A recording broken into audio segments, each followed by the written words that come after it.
use this opportunity, Arvind, to ask you some questions about your childhood, your formative years, and how Arvind Kejriwal became Arvind Kejriwal. And let's start at the very beginning. We're told that your initial name was Krishna. How did Krishna become Arvind? No, the day I was born, it was a Janmashtami day, 16th August 1968. And तो मेरी दादी जी ने और मेरे दादाजी और जो मेरे दादा का परिवार है, उन लोगों ने कृष्ण कहना चालू कर दिया मुझे, लेकिन मेरा असली नाम अरविंद ही था. We are told you were a very keen artist when you were a child. You still, in the midst of all this political activity, get an opportunity to sketch? No, I never sketched. I don't know who told you. I was never an artist. When I was in IIT Kharagpur, at that time I used to participate a lot in dramatics and debates, but I never sketched. There was a time when you had to participate in a debate, and we are told that you fell ill and you had a blanket wrapped all around you, and you still went out and participated in the debate. In the school. Yeah, Why that's didn't you right. tell us about what happened? Basically, school में debate था. Debate में मैं बहुत participate करता था. तो school में debate था, लेकिन पार्टिसिपेट तो करना ही था अपने हाउस की तरफ से. I was representing, so I fell ill. तो I mean I couldn't give up because otherwise the house will lose. तो फिर वो ब्लैंकेट वगैरह पहन के और सब तैयारी करके गए थे. मतलब तभी से आप में वो क्रांति का जज्बा था कि कुछ भी हो कि पहुंचना ही पहुंचना है. हाँ, मतलब अपनी जिम्मेदारी है, जिम्मेदारी पूरी करनी चाहिए. मैं आपके इतिहास में जाना चाहता हूँ, खासतौर से आपके IIT के दिनों में, जब आपने काफ़ी क्लोजली काम किया मिशनरीज ऑफ चैरिटी के साथ. क्या वो आपकी ज़िंदगी के लिए एक टर्निंग पॉइंट था अरविंद? वो बिल्कुल टर्निंग पॉइंट था. मैं टिस्को में काम कर रहा था, टाटा स्टील में, जमशेदपुर में, एज असिस्टेंट इंजीनियर. और मैं फर्स्ट अटेम्प्ट दे चुका था सिविल सर्विसेज के. मेरे को IRS मिला था. मैंने सेकंड अटेम्प्ट दिया था सिविल सर्विसेज का. तो एक तरह से मेरी जॉब तो सेफ थी.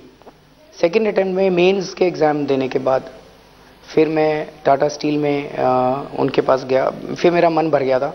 मैं इंटरव्यू की वेट कर रहा था. 4 महीने का गैप होता है. तो मैं टाटा स्टील अथॉरिटीज़ के पास गया. उनका एक सोशल वेलफेयर डिपार्टमेंट था. मैंने कहा मुझे आप इंजीनियरिंग से सोशल वेलफेयर में शिफ्ट कर दीजिए. उन्होंने कहा no, we have taken you as an engineer, you have to work as an engineer. So मैंने वहाँ से रिज़ाइन कर दिया. और जमशेदपुर के बगल में ही कोलकाता था. मदर टेरेसा का नाम बहुत सुना था, तो मैं मदर टेरेसा के से जाके मिला. And it was really a very divine moment for me. बहुत लंबी लाइन लगी हुई थी लोगों की. मैं भी लाइन में लग गया. मेरी भी जब नंबर आया तो Mother Teresa, she kissed my hand and उन्होंने कहा, मैंने कहा I want to work with you mother. So she said that go and work at Kalighat Ashram. So मैं कालीघाट आश्रम में मैं जाके काम किया. वहाँ 2 महीने काम किया मैंने.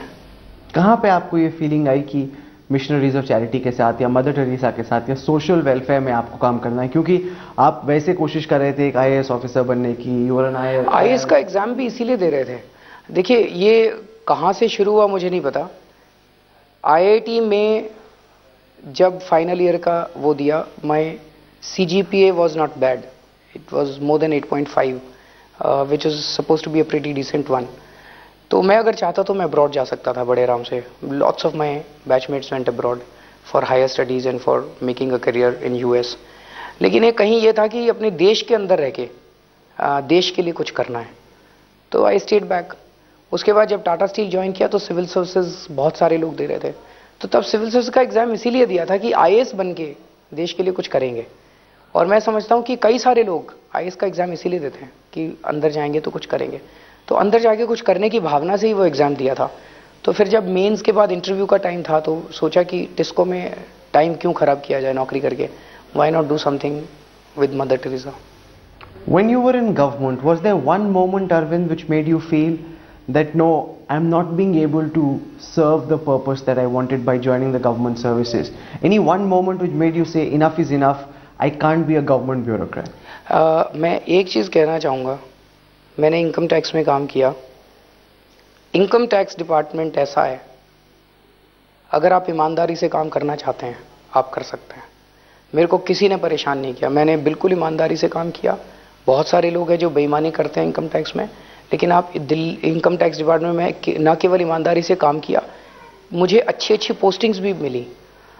सो इनकम टैक्स डिपार्टमेंट से मेरी कोई गिला शिकवा नहीं है and I really enjoyed my tenure working in income tax department. लेकिन जब आप डिपार्टमेंट में काम कर रहे थे तो आपको लग रहा था कि दायरा बहुत छोटा है, you can do only this much while working in income tax. आप अपने सर्कल में आपके पास 200-250 केसेस हैं, उन्हीं केसेस में आप कुछ थोड़ा बहुत कर सकते हो, विच इज़ नथिंग। सो अगर corruption was something that I used to feel very strongly against, तो ये हुआ कि कुछ करना चाहिए। तो कुछ दोस्तों ने मिलकर फिर परिवर्तन नाम की एक एनजीओ बनाई और 1 साल तक मैं while in the job I kept on working in परिवर्तन बिहाइंड द सीन्स, और फिर मैंने लंबी छुट्टी ले ली, then I took a leave.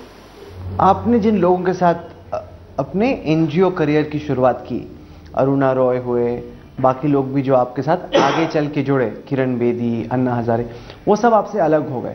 ऐसा क्यों है कि आप आगे निकलते गए और बाकी लोग आपसे अलग होते गए? नहीं, कई लोग साथ भी हैं। मनीष सिसोदिया पहले दिन से साथ है, बहुत इंटरेस्टिंग है। जब हमने शुरू किया एनजीओ परिवर्तन नाम से, ना तो पैसे थे, कुछ भी नहीं था, तो सब कुछ खुद ही करते थे हम लोग, और बड़े इंटरेस्टिंग एक्सपीरियंसेस हुए उन दिनों में। परिवर्तन नाम शुरू करके हमने सबसे पहले अपने ही डिपार्टमेंट को टारगेट किया, इनकम टैक्स को। हमने ये डिसाइड किया कि इनकम टैक्स में जो जो लोग रिश्वत देते हैं मजबूरी में, उनके काम हम फ्री में कराएंगे। तो मैंने अपने भाई से 50,000 रुपये की डोनेशन ली। वो IBM में काम करता है, बड़ा बहुत पैसे वाला आदमी है, तो उसे 50,000 रुपये की डोनेशन ली। 50,000 रुपये मैंने अपने मामा जी से डोनेशन ली, 1 लाख रुपए के।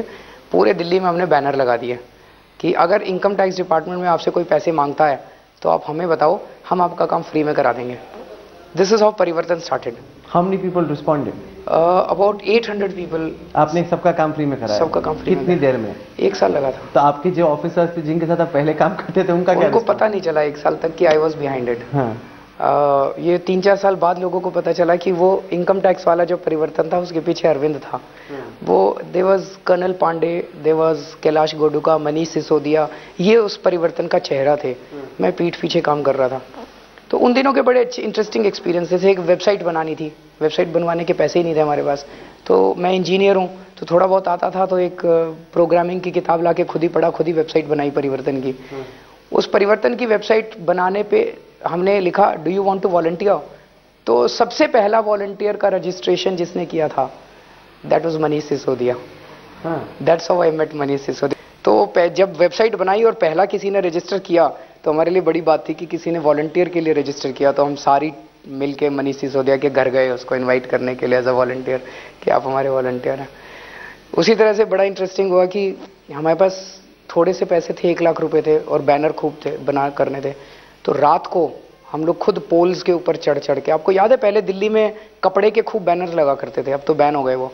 तो रात को खुद पोल्स के ऊपर, बिजली के पोल्स, 3-4 बार पुलिस ने भी पकड़ लिया है। Used to be very scared कि बाई चांस अगर खुल गया कि असिस्टेंट कमिश्नर इनकम टैक्स रात को पोल पे चढ़ते हुए पकड़ा गया तो बड़ी बदनामी होगी, पर करते थे। उसी तरह से उसके बाद हमने दिल्ली विद्युत बोर्ड शुरू किया, बिजली विभाग, कि बिजली विभाग में कोई पैसे मत देना, कोई रिश्वत मत देना, अगर कोई पैसे मांगे हमें बताना, हम आपका काम फ्री में करा देंगे। तो हम क्या करते थे कि 3-4 ऑफिसर्स हमने बिजली विभाग के पकड़ लिए थे। हम उनके सामने टेबल चेयर डाल के बैठ जाते थे, और जो जाता था अंदर, बिजली लक्ष्मी नगर का, नेहरू प्लेस का और सुंदर नगरी का ऑफिस, इन 3 ऑफिसर्स के सामने जो अंदर जाता था उसको कहते थे अंदर पैसे मत देना, कोई पैसे मांगे हमें बता देना, हम आपका काम फ्री में करा देंगे। तो टेबल चेयर डाल के बैठे हुए थे, और मैं छुट्टी ले ली थी तब तक मैंने डिपार्टमेंट से। तो एक बार जब मैं बैठा था, एक ITO आया, उसने मेरे अंडर में काम किया हुआ था। वो देखा कि मैं पर्चे बांट रहा हूँ वहाँ पे, तो कहता सर आप यहाँ क्या कर रहे हैं? तो मैंने कहा मैं भी पर्चे बांट रहा हूँ, तुम भी पर्चे बांटो। He was quite shock to see me there. फिर एक दिन एक और आदमी आया, वो कहता है if I am not mistaken are you Arvind Kejriwal? I said yes. कहता है आपको याद है we used to work together in TISCO 10 years back? I said yeah. तो उसको बड़ी दया आई, उसको लगा कि I am jobless and I am doing this. तो कहता है if you want I can make a recommendation to Tata Steel, they will take you back. I said no, I am happy distributing pamphlets here. So it was a very interesting experience. तो अगर इतना interesting experience था एक NGO activist के तौर पे, तो आपने सिस्टम को बाहर से बदलने के बजाय सिस्टम के अंदर घुसने का आपने फैसला क्यों किया? सब कुछ तो करके देखा पिछले। तो आप तो कह रहे हैं चेंज तो हो रहा था, लोग, आपने बोला आप रिश्वत के बगैर आपने इनकम टैक्स करवाया, आपने बिजली का करवाया, तो आप सिस्टम को बाहर से क्यों आपने चैलेंज करना रोक दिया? सिस्टम नहीं बदला ना भाई। 800 लोगों के हमने काम करा दिए, लेकिन रिश्वतखोरी तो आज भी बरकरार है। व्यवस्था तो नहीं बदली। जब हम दिल्ली में, तो यही एक चीज़ जो हमें खाई जा रही थी उन दिनों में कि हम परिवर्तन के लोग कब तक, कितने लोगों का काम किस किस डिपार्टमेंट में कराएंगे। जितने लोगों की एप्लीकेशन हमारे पास आ जाती थी, हम कितने लोग थे, 4-5 लोग थे, उतने लोगों का काम हो जाता था, उस ऑफिस में हो जाता था। बाकी लोगों का तो सिस्टम नहीं बदला, व्यवस्था नहीं बदली। फिर जब आरटीआई आया तो आरटीआई से एक उम्मीद बनी, आरटीआई में लग गए हम लोग। फिर लगा आरटीआई भी इनकम्प्लीट है, बिकॉज आरटीआई में इन्फॉर्मेशन तो मिल जाती है, जेल कोई नहीं जाता। वो इन्फॉर्मेशन लेके हम क्या करें, कंप्लेन करते रहते हैं इन्फॉर्मेशन लेके, जी चोरी हो गई, चोरी हो गई, चोरी हो गई। फिर लगा कि एक लोकपाल होना चाहिए, इंडिपेंडेंट इंस्टीट्यूशन होना चाहिए। फिर लोकपाल का मूवमेंट शुरू हुआ वहाँ से। फिर लोकपाल में लगा कि ये तो सारे चोर हैं, ये तो लोकपाल पास ही नहीं करने वाले, राजनीति बदलनी पड़ेगी, तब ये पॉलिटिकल एंड में तो पास हो गया लोकपाल। लोग कहते हैं कि आपकी इंस्टिंक्ट पॉलिटिकल है, कि शुरू से ही आप, मतलब मैं नाम नहीं लूंगा, बहुत सीनियर देश का पॉलिटिशियन है, उसने कहा कि जितना शातिर पॉलिटिशियन वो है उतना हम में से कोई नहीं, कि Arvind Kejriwal is the sharpest politician around. वो तो मैं कहता ही हूँ कि इनको राजनीति करनी नहीं आती, इन्होंने दलाली करी अपनी ज़िंदगी में। राजनीति लाल बहादुर शास्त्री ने की थी और वही राजनीति हम लोग कर रहे हैं, इनको राजनीति करना हम लोग सिखाएंगे। एक दौर था आपकी ज़िंदगी में जब आप झुग्गियों में, स्लम्स में जाके रहते थे, क्यों आपने फैसला किया वहाँ पे ज़िंदगी कैसी होती है इसका एहसास करने के लिए, और कैसा था वो वक्त आपके लिए?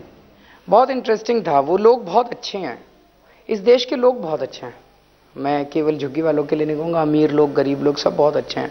हम लोग व्यवस्था के विक्टिम हैं। We are victims, we are first class people और victims of third class governance. Why did you decide to live in a slum? I wanted to live like them for some time. 3 महीने रहा था मैं slums में। I wanted to live like them. 3 महीने लगातार? हाँ। क्यों? मैं उनकी तरह जी के, उनकी ज़िंदगी जी के देखना चाहता था। बिकॉज बाहर रह के बड़ा अच्छा है, मैं मिडिल क्लास का आदमी, रोज झुग्गियों में जाके काम करता हूँ और घर आ जाता हूँ। उनकी ज़िंदगी क्या होती है? तो कैसा एहसास हुआ ये 3 महीने जब आप झुग्गियों में रह रहे हैं? उनकी ज़िंदगी बहुत मुश्किल है, बहुत मुश्किल है। लेकिन फिर भी जैसे हम मिडिल क्लास वाले क्या कहते हैं, अरे ये झुग्गी वाले बड़े गंदे हैं, ये we scorn at them, we are cynical about them. लेकिन वो लोग कोई जानबूझ के थोड़ी रहते झुग्गी में। No one wants to given a choice, you will never like to stay in झुग्गीज। मजबूरी है उनकी। कुछ खास एक्सपीरियंस जो आपको याद है अभी भी झुग्गियों में रहने का 3 महीने? नहीं, वो बड़ा इंटरेस्टिंग एक्सपीरियंस था। मैं खुद अपना खाना बनाता था, खुद अपने। अकेले रहते थे आप? शादी से पहले कि शादी के बाद? नहीं, शादी के बाद। माय वाइफ, बीवी ने क्या कहा जब? बहुत गुस्सा हुई थी। हाँ। बहुत गुस्सा हुई थी। आई रियली एडमायर हर। उसने मुझे बहुत झेला है एक्चुअली। मैं बड़ा सनकी आदमी हूँ, कभी कुछ कर लेता हूँ, कभी कुछ कर लेता हूँ। क्यों आपको झेलती हैं वो इस तरीके से? वो तो वही बताइए क्यों झेलती आपको। लेकिन चिंता होती है, बहुत जल्द वो नौकरी पे लौटने वाली हैं, आपको चिंता होती है कि अब चूंकि आप सीएम हैं, वो यहाँ पे काम कर रही होंगी, तंत्र के अंदर आपके खिलाफ जो लोग हैं वो उनको विक्टिमाइज करेंगे? वो तो कर रहे हैं विक्टिमाइज। 2 साल से उसको छुट्टी लेनी पड़ी है। और देखो, जब आप इस रास्ते पे चले हो तो आप इस रास्ते पे ये मान के चलो, you can not be cynical, और यू कैन नॉट, कि ये तो होना ही है। जो वो विक्टिमाइज करेंगे। अगर वो विक्टिमाइज कर रहे हैं तो इसका मतलब वी आर बीइंग इफेक्टिव। अगर वो विक्टिमाइज ना करते तो उनकी बला से हम कुछ कर ही नहीं। तो we have to take it as a part of a struggle, as a part of a journey. यहाँ आपने एक मिनी क्रांति करी। ओबामा ने भी यूनाइटेड स्टेट्स में एक मिनी क्रांति करी, पहला ब्लैक अमेरिकन प्रेसिडेंट। सब ऑड्स के खिलाफ वो राष्ट्रपति बनने में तो कामयाब रहे, पर उनकी जो प्रेसिडेंसी है बहुत अनस्पेक्टेकुलर है, ये कुछ खास क्रांतिकारी कर नहीं पाए। अब लोग कहते हैं कि बिल क्लिंटन इससे अच्छा था। आपको चिंता है कि जिस उम्मीद के साथ लोग आपसे जुड़े हैं, उन उम्मीदों तक खरा उतर पाना बहुत मुश्किल है। लोग आपको भी, मतलब ओबामा की तरफ देखेंगे 5-6 साल बाद कि हमने उम्मीदें तो बहुत की थी लेकिन कुछ कर नहीं पाया खास। मैं सहमत हूँ, लोगों की उम्मीदें बहुत ज़्यादा हैं और कई बार बहुत डर लगता है जिस तरह से लोगों ने हमसे उम्मीदें बांधी हैं। और मैं केवल यही कह सकता हूँ, भगवान से प्रार्थना कर सकता हूँ कि हम सफल होंगे कि नहीं होंगे मुझे नहीं पता, ये हमारे हाथ में नहीं है, फल हमारे हाथ में नहीं है, हमारा कर्म हमारे हाथ में है। तो मैं भगवान से ये प्रार्थना कर सकता हूँ कि हमें साहस दे, हमें दिशा दे, हमें सद्बुद्धि दे, और उम्मीद है कि लोगों की उम्मीदों पे हम खरे उतरें। आपको लगता है कि जो आपने कामयाबी दिल्ली में पाई उसको आप नेशनली रेप्लिकेट कर पाएंगे? एक्चुअली ये स्वराज पूरे देश में होना चाहिए, तब असली आज़ादी आएगी। ये 1947 में ही हो जाना चाहिए था, 1950 में ही हो जाना चाहिए था, बहुत लेट हो गया। सत्ता सीधे जनता के हाथ में हो और नेता केवल उस निर्णय को इम्प्लीमेंट मैंने नेताओं मैं ये नहीं कह सकता, ग्राम पंचायत मैं ये नहीं कह सकता, में यही तो होता है। मैं ये नहीं कहता कि सारे निर्णय जनता ले सकती है। जो मेरे इलाके के बारे में होंगे वो जनता लेगी, जो स्टेट के बारे में होंगे स्टेट गवर्नमेंट लेगी, जो सेंटर के बारे में होंगे सेंट्रल गवर्नमेंट लेगी। पर सेंटर में बैठ के आप पूरे देश की योजनाएं नहीं बना सकते। योजनाएं तो गांव में बननी चाहिए, मोहल्ले में बननी चाहिए। नहीं, पर मैंने लोगों से पूछा, उन्होंने बोला पंचायतों में यही तो होता है। ग्राम पंचायत में क्या होता है? आप में और ग्राम पंचायत में जितने भी लोगों से हमने बात की जो सीएम्स हैं, उन्होंने कहा हम भी तो यही करते हैं। क्या फर्क है? दोनों में फर्क है। एक है रिप्रेजेंटेटिव डेमोक्रेसी, एक है डायरेक्ट डेमोक्रेसी। जब आप पंचायत बनाते हैं, जैसे अभी आज आपका एमएलए चोर है, वो पंचायत में सरपंच चोर हो जाता है, सरपंच को आप सारी पावर दे देते। जनता के पास तो पावर नहीं आई ना। हम मोहल्ला सभा को पावर दे रहे हैं, हम सरपंच को पावर नहीं दे रहे, जनता को पावर दे रहे हैं। दिल्ली का सीएम यूपी में कैसे रह सकता है? नहीं रहना चाहिए। जाएगा, दिल्ली जाएगा। अगर जब भी कोई भी सीएम बनेगा, जो भी सीएम बनेगा, उसको दिल्ली जाना पड़ेगा, दिल्ली में रहेगा वो। पर आपको नहीं लगता कि ये बहुत बड़ा रिस्क है? आप कहते हैं आपको सिक्योरिटी नहीं चाहिए, लाल बत्ती नहीं चाहिए, अब इतने पॉलिटिकल सिस्टम में ही आपके दुश्मन है। किसी ने एक शार्प शूटर अरेंज किया, फिर मार देगा। जब तक ये लाइन है, ये लाइफ लाइन है, जब तक जिंदगी है कोई हाथ नहीं लगा सकता। और जिस दिन ऊपर वाले की इच्छा खत्म हो गई, कोई आपको बचा नहीं सकता। आप 20 बॉडीगार्ड रख लो, कोई बचा नहीं पाएगा। जिस दिन ऊपर वाले को, आप भगवान में विश्वास करते हैं? ऊपर वाला सबसे बड़ा आपका बॉडीगार्ड है। आप भगवान में विश्वास रखते हैं? पहले नहीं रखता था, अब रखता हूँ। क्यों? पहले जब मैं छोटा बच्चा था, हमारे घर का माहौल बहुत रिलीजियस है, तो मैं बहुत भगवान में यकीन रखता था। फिर आईआईटी में चला गया, तो आईआईटी में वो साइंटिफिक टेम्परामेंट, मैं नॉन बिलीवर बन गया। लेकिन पिछले 3 साल में जो कुछ हुआ, इतना बड़ा आंदोलन हो गया, अन्ना जी आके बैठे, और तो मुझे एक तो अपने बहुत छोटेपन का एहसास हुआ कि हमारी औकात क्या है, हम क्या कर सकते हैं।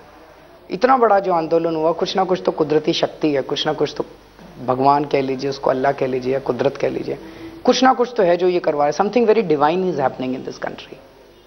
तो तब से मुझे यकीन हो गया कि आप अपना काम करते जाओ, बाकी ऊपर वाले पे छोड़ दो। Arvind, it is often said that you campaign in poetry but you govern in prose. Do you think that you'll be able to be the same revolutionary that you have been over the last several months and years? You see, हम लोगों का गोल तो है अन्याय के खिलाफ लड़ना, भ्रष्टाचार के खिलाफ लड़ना। स्ट्रैटेजीज बदलती रही हैं। एक बार राइट टू इन्फॉर्मेशन पे हम लोग काम कर रहे थे, राइट टू इन्फॉर्मेशन के थ्रू हम लोगों ने कोशिश की, उसके बाद लोकपाल मूवमेंट हुआ, फिर पार्टी बनानी पड़ी। तो स्ट्रैटेजीज बदल सकती हैं कभी भी, लेकिन हमारा मकसद नहीं बदलता, और अंदर जो जज्बा है वो जज्बा वैसा का वैसा। जज्बा एक ऑपोजिशन लीडर में तो हो सकता है, लेकिन एक सरकार के लिए, एक चीफ मिनिस्टर के लिए क्या वो रेवोल्यूशनरी जज्बा कायम करके रखना? वो जज्बा बहुत जरूरी है। अगर मुख्यमंत्री के अंदर सेवा का जज्बा नहीं होगा तो वो कुछ कर नहीं पाएगा, फिर वो बस बैठ के अपने कमरे में फाइलें क्लियर करेगा। मुख्यमंत्री के अंदर जज्बा होना तो और भी ज़्यादा ज़रूरी है। अगर उसके क्षेत्र के अंदर कोई अन्याय हो जाए, कोई गड़बड़ हो जाए, तो उसके दिल के अंदर दर्द तो होना चाहिए। अगर उसके दिल में दर्द नहीं होगा तो फिर तो वो तो फाइलों के अंदर ही रह जाएगा मुख्यमंत्री। Do you think that India is seeing a revolution of sorts, an Aam Aadmi revolution, that it is now the Aam Aadmi who is Khas and the Khas Aadmi wants to be the Aam Aadmi? बिल्कुल, उसकी शुरुआत हो चुकी है। हमने पहले ही कहा था ये राजनीतिक क्रांति है, इट्स अ पॉलिटिकल रेवोल्यूशन, और इस देश की अब सफाई होगी। राजनीति में जो लोग हैं आज, उन्होंने पूरे देश को लूट लिया बुरी तरह से।